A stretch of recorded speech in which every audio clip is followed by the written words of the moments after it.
华视好新闻来看苗栗有一座爱心站，10月的志工每礼拜1到拜5，逐工拢准备150粒的爱心便当，分送予弱势家庭甲独居老人。10年来毋捌断过，这上济回志工今年80回了。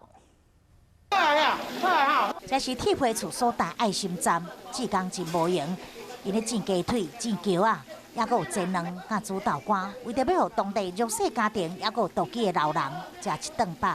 你来遮斗阵啊？我都有厝的有营营啊，听到讲做爱心便当，我都家己吃啊。这位志工阿嬷已经80岁啊，也阁有法度煮食，伊平常时拢会来斗三工做便当。 这位大哥伫2天前落雨天送爱心便当，结果发生车祸，手指头啊断去，脚嘛受伤。不过伊无放弃，继续做爱心。即马同款是骑机车送便当。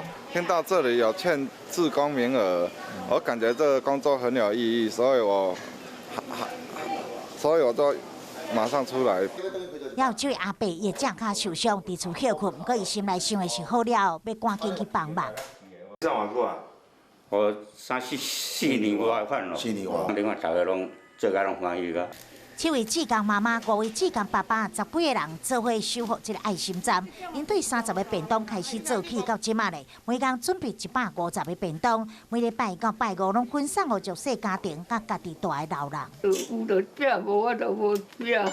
伊收到爱心便当是非常感激，因为平常时甲一个人伫厝，囝儿实实无伫身边，有着食无通食，采用一工连早顿嘛无食，若毋是爱心便当咧，下昼顿嘛是枵巴肚。爱心站10天落来，无停的送温暖，这志工以共同的理念，就是助人为快乐之本。